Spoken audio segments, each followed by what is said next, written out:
Thank you for the kind introduction and for the very, very kind invitation to speak here. And it's an honor for me to be here. I'm going to try to give you a little bit about what we're doing.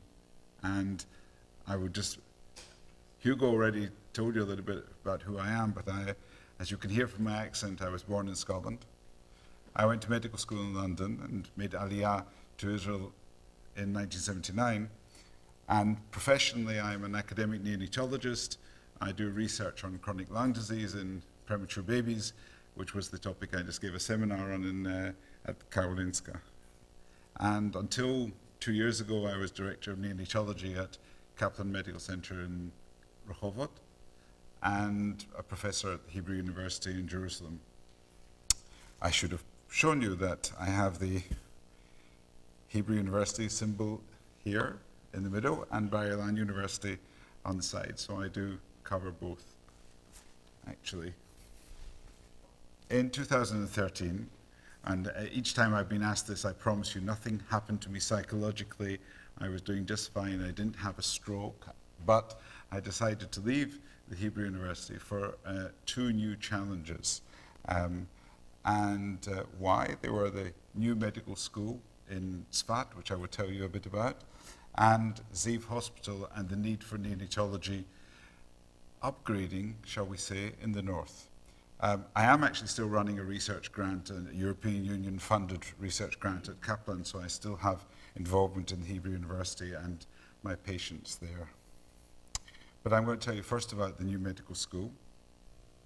And in 1910, a hospital was established in Tzfat. It was a small, very primitive little hospital, and it gradually developed and changed. Went through a whole variety of phases, all in very primitive settings. It survived crises. We have a war situation with the Ramatkal, the head of the army, here discussing the situation during one of the many wars in the north. And after 99 years, in the year 2009, the Israeli government commissioned an analysis of the need for physicians in the country, the number of physicians who would be needed. Now, there are standards, and the total number of physicians, despite 4 medical schools, had been stable for a long time. And Israel's number of doctors per 1,000 population was around 2.7 to 2.8 per 1,000.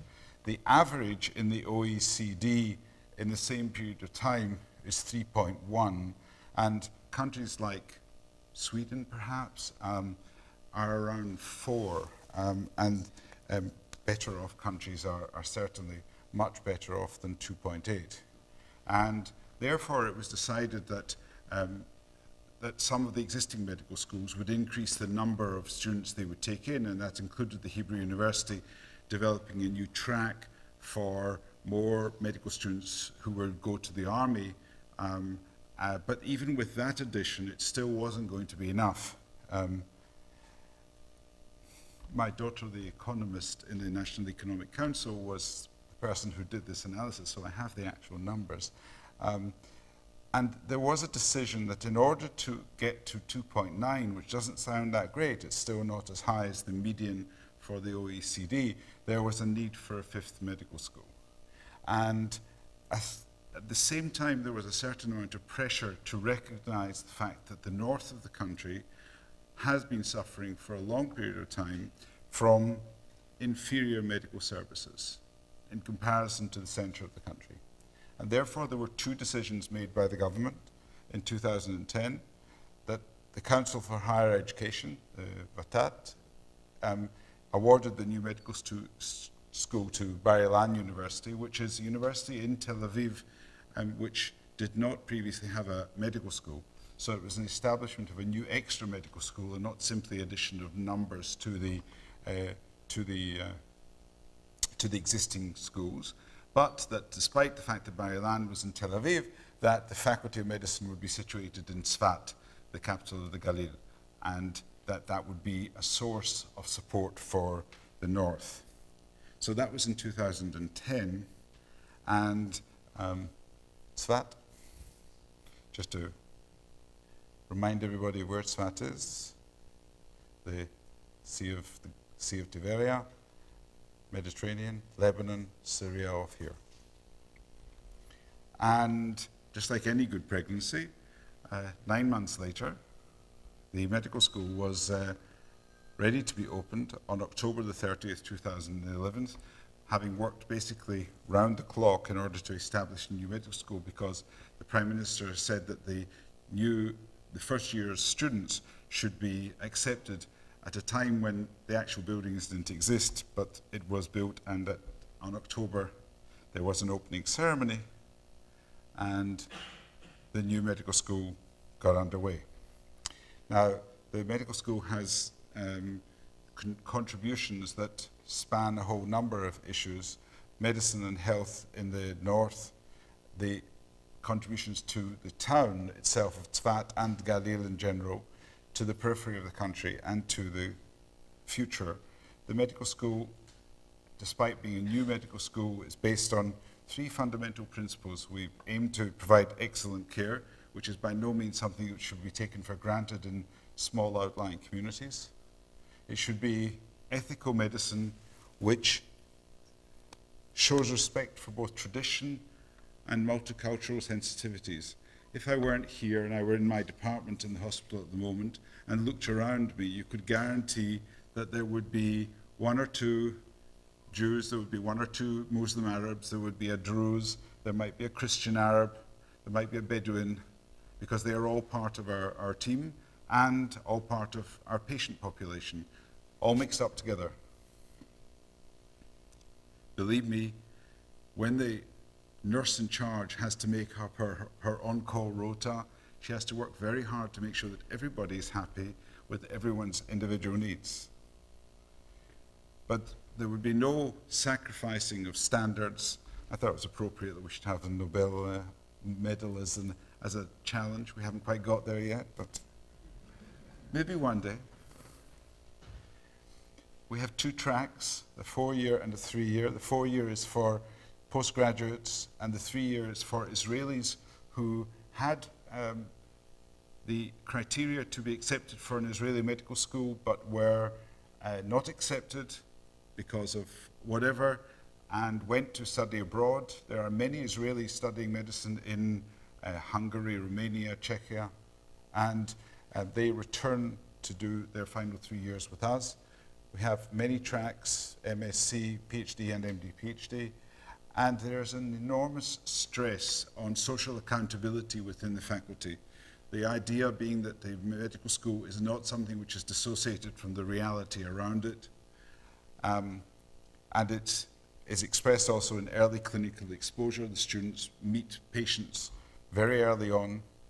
They learn in an integrative way, which is a much more modern technique.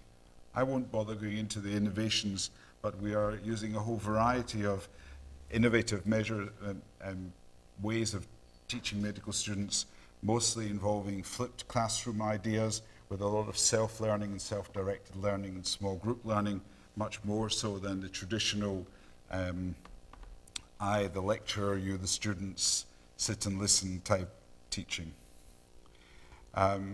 In terms of the contribution to the physician shortage, so by 2015 there have been over 500 students enrolled in the medical school, and the first class are interns doing their first year as physicians. What we hear, there's no way of measuring how well they're doing, but what we hear from other hospitals is that they are doing very well, and just as well as interns from other medical schools. And we are eagerly hoping that at least a significant percentage of the graduates will have fallen in love with the Galilee enough so that they will actually stay in the area. At least we're hoping.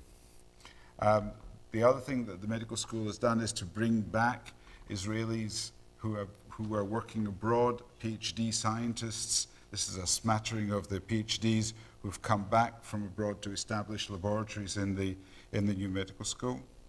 And there has definitely been how did that happen? Been knock-on effect of having the new medical school. If you listen to the mayor of Tzfat talking on any average speech that he will give, he will somehow fit in the medical school within the first 2 or 3 sentences, because it is a source of pride for the area. It's bringing in more people. I guess I plead guilty to that myself. I'm one of the people who came for that reason. And if I look around myself, I set certain criteria. I insisted on opening a pediatric surgery and pediatric cardiology tracks so that my neonatology department could improve. They now both exist. We brought in good people from the centre of the country who have been prepared to come, who I guess would not have come were it not for the medical school. Infrastructure has undoubtedly improved. The amount of money spent in my department alone has been dramatic in the last year or two. Are we closing the gap with the centre of the country? There's a long way to go, but it is definitely changing. There are more jobs because there are more initiatives coming in, and the hospital is definitely upgrading. The assorted hospitals are upgrading. And I hope we will be contributing to the future of the country in general with the new medical school. So to come back, having spoken about that, I want to come back to the hospital and what we're actually doing. Now, I don't have time to go into all of the things that we've done in terms of promoting neonatology in the north. I should say that I was originally attracted by some horror stories, which are better forgotten, of the type of neonatology that existed beforehand. But I've come, and a number of others have come together in our hospital and in the other hospitals. Just a little story. We had a visiting professor from somewhere who came to give a talk, and people weren't really used to hearing talks. And one of my pediatricians at the end of the talk said, I had to pinch myself to make sure I really was in Tzfat. You might recognize the lecturer. She did. So that's the hospital. Tzfat Hospital, that's the new pediatric building which is just about to open. That's the Kinneret behind. Very pretty. And that's where it is. Okay, there's Tzfat, 11 kilometers from the border with Lebanon, and 30 kilometers from the border with Syria. Now, I'm not going to talk about neonatology. I'm going to present to you an issue which has been in the news, but I think is not well enough known. Ziv is a small hospital, small middle-sized hospital, providing services for 250,000 people. The patients are from the area, mostly small rural and small urban areas, small towns, including, as I said before, Jews, Muslims, Christians, Druze, Circassians, Cherkessim, and Bedouins, staff and patients. There are 330 beds, 1,200 staff. We have about 3,500 births per year. So it's a fair-sized hospital with a lot of activity. And everything would have gone on just fine until March 2011. And in March 2011, the civil war in Syria broke out. And the UN's most recent estimates are of somewhere around 220,000 dead and over 1 million, some say 1.5 million, injured. The medical community has been decimated either by being killed or having left. 70% of the medical community does not exist. And many of the healthcare facilities in Syria either no longer exist or are in such a poor situation that they cannot provide appropriate care. On Shabbat, Saturday the 16th of February 2003, 7 wounded Syrians were brought to the border and brought into Israel and brought to Ziv to be treated. They were treated. Nobody quite knew where they had come from, what had happened, but it got some attention. And there was an immediate dilemma, which is by no means an obvious answer. The dilemma was, we're at war with Syria. We're a country that officially is at war with Syria. So why should we open the border? The border should be closed, and it's not our problem, it's their problem, was one opinion. The other opinion was that we should offer humanitarian support to the injured. There was a certain amount of public pressure from a variety of sources. The fact that I'm quoting the editor of Haaretz is by no means an intention to suggest that Haaretz was the only source of pressure on this issue, but there is a sentence from within a Haaretz editorial at the time: is it right for us of all peoples, to stand idly by while the injured suffer? And this was a difficult question. By no means was there an obvious consensus, but the government made two decisions. One, to stay out of Syria, obviously assuming we're not attacked, but to stay out of Syria. And secondly, to offer humanitarian support to whoever comes to the border, irrespective of who they are. There was an army hospital, mini hospital, established close to the border. And this is in keeping, in case anyone in the audience has any doubts, this is quite in keeping with Israeli humanitarian efforts around the world, certainly over the last 20 years, be they army or civilian or combined. Israel sent a delegation of more than 200 physicians, nurses, and assisting personnel to Nepal just now, and has been in all of these sites of major international disasters.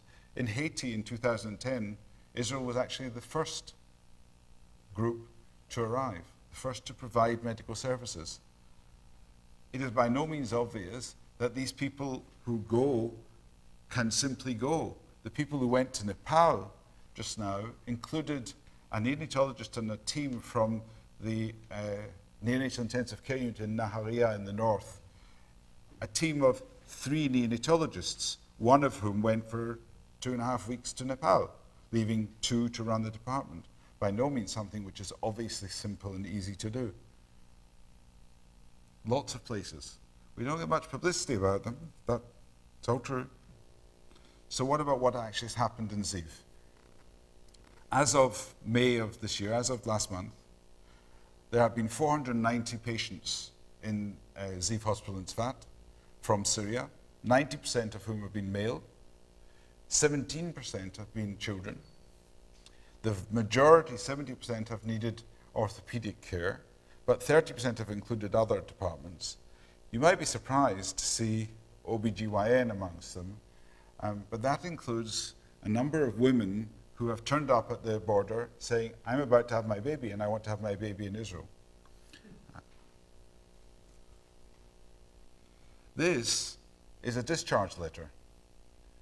It's a discharge letter which you will notice has no name, no hospital name, no individual name of the mother, no details about the baby except the actual course of the baby. This is a real discharge letter. I just scanned it. Okay? And the reason it's like that is that we cannot send them back with a letter which shows that they delivered in Israel. Because if that lady arrived back in Syria with baby and a letter from the Ziv Medical Center, even written in English, then she would by definition be risking her life. By the same token, in the same way as this anonymized letter exists, the clothing with which the Syrians are sent back is all clothing bought in the West Bank in order to be with Arab writing. Any equipment that has Hebrew writing on has to have it scratched out in order to protect the life of the person going back. There has been a certain amount of media coverage, and I'm going to allow others to do the talking for a moment. CNN. This report includes graphic content. Viewer discretion is advised. At 15 years of age, her eyes have seen what no child should ever have to see. I don't know what happened, she tells us. I woke up and saw my wounded uncle screaming. I could not bear what I saw. I was in pain. I threw myself outside. My father saw me and wrapped me up. To help protect her identity, we'll call her Layla. 2 months ago in Daraa, Syria, an artillery shell crashed into her home. Her right leg is gone. Her left leg severely damaged. Shrapnel pierced her body. But she's alive, her mother at her side, in Zif Hospital in Israel. No one will say how more than 120 badly wounded Syrians have come here, or where they will go after treatment. Many of them are young men who deny they are fighters, but it's impossible to know. A military guard does stand outside their door. Doctors leave politics aside. When you see small kids like this, and you hear her telling her a story, you cry too. Layla says she wants to go home, but she can't envision when. I don't think the situation is getting better. It's getting worse, she says. There's not one single safe place in all of Daraa to retreat. Some of the young men say they never thought in our wildest dreams that they would be treated inside Israel. They praise the hospital staff, saying they were being shown kindness. The injured mother of an 8-year-old Syrian girl, badly wounded herself, said she had no qualms about coming here. Honestly, I was not afraid, she says. I was happy we were coming here to be treated. But who will pay for this expensive, specialized care? We already spent about $3 million treating them, and probably this sum will increase. Right now, nobody is paying the bill. Doctors say they're more focused on ensuring their youngest patients will be able to walk again. Layla, who hasn't been able to go to school for 2 years, is bitter about the conflict. They already destroyed my future since I'm a little girl, she told us. And the world should know, she said, I wish they would help us so we can end this violence and get better, and the country can go back to where it was. But for now, there's a sharp increase in the number of patients like Layla. Half of the available beds in the intensive care unit here are filled with Syrian wounded brought in the last week alone. Jim Clancy, CNN, Zif Hospital in northern Israel. Before I show you the next clip, I want to make a few comments.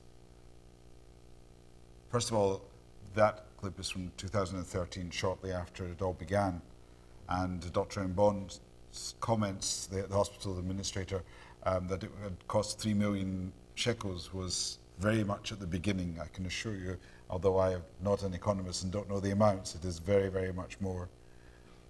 The second thing is that the physician who you saw is a Druze Arab. And the third thing that I want to point out is that he described a situation, the CNN reporter, that half of the patients in intensive care were from Syria.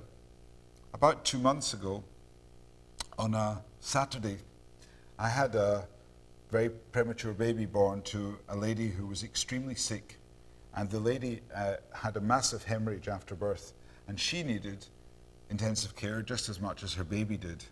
And unlike the situation in the movie where, in the clip, where half of the beds in the intensive care unit were filled with Syrians, at that precise moment, all of the beds were filled with Syrians.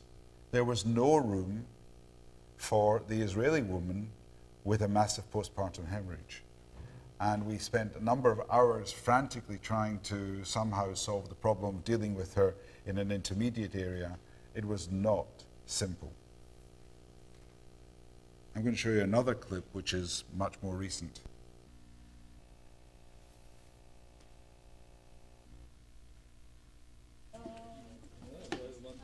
We can show you the foot, but not the face, of 7-year-old Jamal, who has been through hell and come out smiling. Jamal's family is from war-torn Syria. A rocket destroyed his leg, scarring his skin. His mother thought he would die. He needed 9 packs of blood that they didn't have. He went into a coma for 20 days as a result, she says. 18 surgeries later, Jamal is walking again after treatment at Ziv Hospital in northern Israel, one of a group of Israeli hospitals that has treated nearly 2,000 injured Syrians. Most of the wounded who come for treatment are men. We've hidden their faces and changed their names because they fear they may be targeted at home after being treated in Israel. Their injuries speak of recent combat, shrapnel wounds, broken bones. 24-year-old Yazan will return to Syria with a metal brace in his leg, the result of a rocket attack on the rebel army fighting to topple the Syrian government. I was not afraid to come. They told me it's the best for the treatment I need, he says. My enemy is the Syrian regime. Syria's civil war is now well into its fourth year. The frontier across from the Golan Heights was once controlled by Syrian forces, but is now in the hands of the rebels, led by al-Nusra and the Free Syrian Army. The Israeli military, which brings Syrian patients to the hospital, has no official position on the Syrian civil war, but Lieutenant Colonel Peter Lerner acknowledges most of the patients oppose the Syrian government. Has Israel treated militants? When somebody comes to the border, we don't ask them who they are. We just make sure that they don't have any weapons on them, and they get the medical aid that they require. In the hospital, questions of religion and politics matter little to Dr. Alex Lerner, one of the world's leading experts on traumatic battlefield injuries. He worries about saving lives and limbs. I hope maybe our treatment may be one small stone in the new building of peace in our region, maybe. Meanwhile, 7-year-old Jamal is finally ready to leave the hospital. He plays with a microphone, holding it like a rifle. I'm going to press, he says. I know the gun very well. Jamal sings a tune to pass the time. It is a song of revolution. Oren Lieberman, CNN Sfat. Unlike the CNN correspondent, we don't know who we are treating. Not only do we not know, we don't ask. And I actually, after seeing this, I took my resident, last weekend, I was on call, and my resident on call with me was Muslim Arab, not Druze, Muslim Arab, and he does on calls in neonatology and in pediatrics, and he deals with the injured children in pediatrics. And I asked him, as an Arab, how much you know about the source of the assorted injured. And he said that not only do they never ask, it's better that you don't ask, because if you ask, even how you ask can be interpreted, and a lot of the families, particularly of the Druze Arabs who are on both sides of the border, that information may be transmitted. It is better not to know, it is better not to ask. Most certainly, the people who are less involved, the Jewish population and the Christians who don't have, obviously don't have family in Syria, it is simply, totally and simply a humanitarian issue, nothing more. We do not know whether we are providing care to Assad supporters, to Jamaat al-Nusra supporters, or whatever. But I think it's important to make that point. This is an admission letter. It's one of only 2 out of the almost 500 patients who've been seen who actually arrived with a letter from doctor to doctor. And the reason I put it up is not to show the letter, the blood-stained letter, but to point out that we are dealing with patients for whom we have no information, which is a very odd situation, because mostly the patient can tell you information, the patient will come with information from their doctor, they will have a medical record. We have no medical records of these patients, and we have to guess. Not only that, but they arrive frequently with battlefield injuries, which involve many times bacteria which are highly difficult to deal with. And the reason for that is that they often get an assortment of antibiotics on the way, and they can have, for example, extremely resistant bacteria. We've now had a problem in our intensive care unit of a multi-resistant Acinetobacter, which is a bacteria which is extremely dangerous and extremely difficult to get rid of, and spreads around the unit, and it was brought in from Syria but affects everybody within the hospital. Despite it all, we are definitely still the devils. Okay? This is a story about a child who had 17 operations and finally came to Tzfat and had one operation which solved the problem of his leg. But the fact that he had had 17 operations and and Professor Lerner's department managed to save his leg and make him better does not make us necessarily popular. I personally had the experience of trying to put an IV into a teenager who had one arm hanging off, who was in a terrible situation, who was extremely sick, and still managed to find the strength to spit in my eye while I was putting the IV in. Not necessarily so simple. A 15-year-old girl who was going back. She had to have her right leg amputated, and her left leg was shattered. She was sent back with the prosthesis. Obviously, as there's no money, there's no one paying for this, then we, Israel as such, is paying for all sorts of complex equipment like this. She said thank you, which was nice. This is two children, two cousins, who were injured by a bomb attack. This is the older cousin. He has both legs with prostheses. The younger cousin with one leg with prostheses. The fact that you're seeing children with amputations is actually by no means obvious. This is an 8-year-old girl with a blast injury and in what looks like an incomplete amputation. I apologize for the gory picture. But allow me to tell you that standard orthopedic practice for a dirty, infected wound like this, was so complicated, is to amputate the leg. Now, if that were treated on the battlefield, that would undoubtedly be an amputation that is automatic. Being transferred to a center with an orthopedic department which has experience in dealing with war injuries, such as that of Professor Lerner, you have the possibility to try to save the limb. And this is the same leg. After removing all debridement, clearing out all of the gunge and whatever, fixating it, extracting all of the infection, and that's the same girl learning to walk again with a brace on her leg.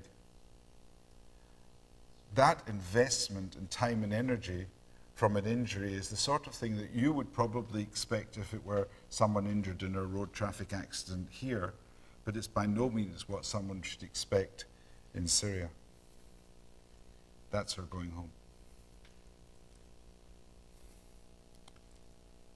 One more. احنا ماشيين بالترك فجر فينا الغم وجابنا ابوي على الحدود واخذونا الجيش الحر سلمونا الجيش السوري وجابونا لهون الجيش السوري.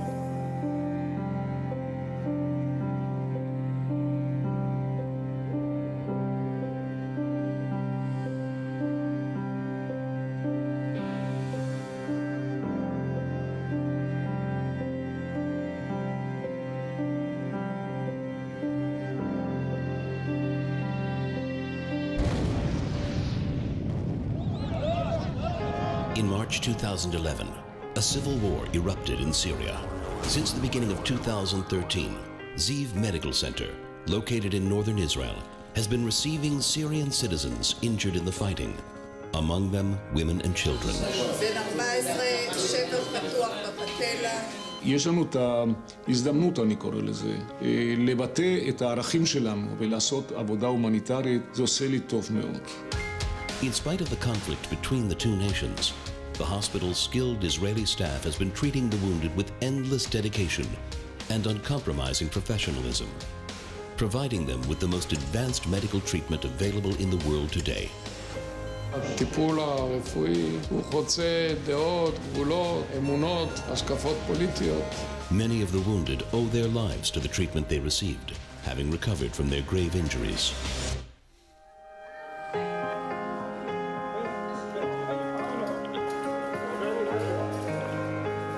זה כל כך מובן מאליו שמטפלים בכל אחד ואחד, זה לא משנה מאיפה הוא בא ואיך הוא בא. Even now, Ziv Medical Center continues to receive wounded Syrian citizens who cross over to Israel from the other side of the border.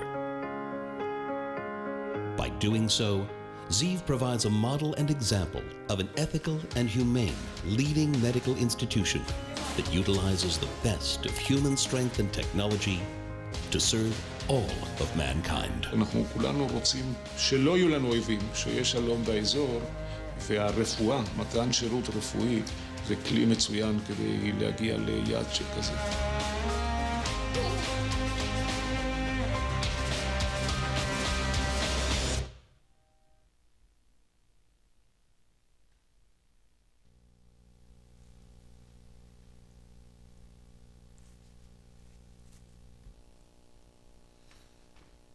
It might sound rather pompous, but it isn't. We really do. We may not be Médecins Sans Frontières, but we really do try to provide medical care for all, irrespective of who they are, and we will continue to do so. Thank you very much.